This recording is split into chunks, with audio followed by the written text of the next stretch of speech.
Hiten Shah, heart and vascular care ECP centre Ahmedabad से बोल रहा हूँ। आपको एक पेशेंट की टेस्टिमोनियल और उसका रिपोर्ट्स मेरे को आपको दिखाना है कि ईसीपी ट्रीटमेंट जो यूएस एफडीए ट्रीटमेंट है उसको लेने के बाद वो पेशेंट सर्जरी से बच गए। उनका पंपिंग खाली 20% था LVEF।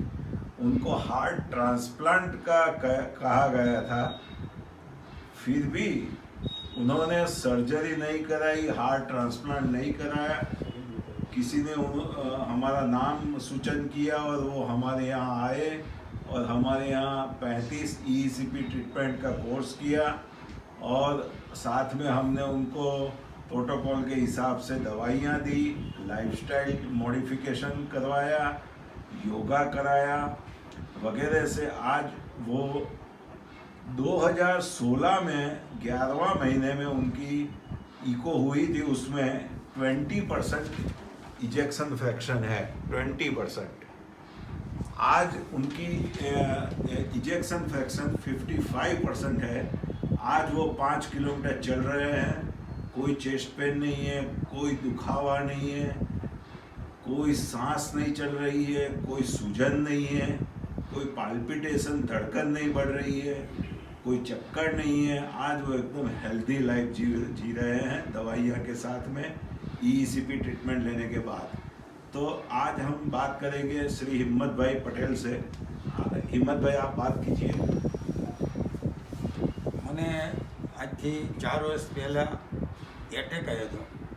એટેક આવ્યો પછી અમે સિમ્સમાં દાખલ થયા અને સિમ્સમાં 8 દિવસ મને દાખલ કર્યો અને પંપ ચડાવ્યો અને મારું જે હાર્ટ હતું એમ કે પમ્પિંગ કેવળ 15 થી 20% થઈ ગયું હતું. પછી 8 દિવસ મને ICUમાં રાખ્યો. પછી ડૉક્ટર મારા હાર્ટ ટ્રાન્સફર કરવાની મને સલાહ દેતા હતા કે તમારે હાર્ટ ટ્રાન્સફર કરવું પડશે. પછી અમે અહીંયાથી રજા લઈ અને ઘેર આવતા રહ્યા. પછી હિતેનભાઈ શાહ ડૉક્ટર જે અમદાવાદ છે એમની અમને ભલામણ વાત મળી કે ECP અને મશીનની ટ્રીટમેન્ટથી એમ કે સારું થઈ જાય. પછી મેં 35 દિવસ ECPની મશીનની ટ્રીટમેન્ટ લીધી અને એ ટ્રીટમેન્ટ લીધા પછી દવા ચાલુ રાખી. એટલે અત્યારે મને 4 વર્ષથી તંદુરસ્ત રીતે જીવન જીવું હું, કામકાજ કરું, હરું ફરું કે કોઈ મને તકલીફ નથી શ્વાસ ચડતો કે નથી કોઈ દુખાવો થતો. એટલે અત્યારે કમ્પ્લેટ જીવન વ્યવસ્થિત જીવી શકું અને દવા થોડી ઓછી દવાથી અત્યારે જીવન જીવી શકું. એટલે દવા થોડી ચાલુ. તમારું હિંમતભાઈ જે 20% પમ્પિંગ હતું અને એપાઇકલ એન્યુરિઝમ એટલે જે હૃદયની નીચલી કોથળી હોય એમાં તમારે ફૂલેલું હતું.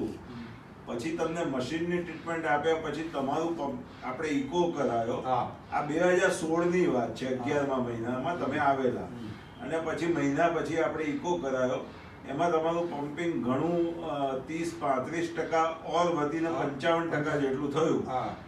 એનાથી તમારી દવાઓ ઓછી થઈ ગઈ અને તમારી લાઈફસ્ટાઈલ તમે 5 કિલોમીટર ચાલતા થઈ ગયા અને તમે એક ફિક્સ દવાના સ્ટ્રેટેજીમાં તમે સેટ થઈ ગયા કે ભાઈ 3 કે 4 દવાઓ લેવાની. એટલે તમે હાર્ટ ટ્રાન્સપ્લાન્ટમાંથી બચી ગયા, સર્જરીમાંથી બચી ગયા અને આજે તમે એકદમ તંદુરસ્ત જિંદગી જીવો છો. આજે 2021માં તમે મને કન્સલ્ટિંગ કરવા આવ્યા છો તો મને લાગ્યું કે તમારો એક ઇન્ટરવ્યૂ લઈએ અને લોકો સમક્ષ રજૂ કરીએ. નમસ્કાર, થેન્ક યુ વેરી મચ.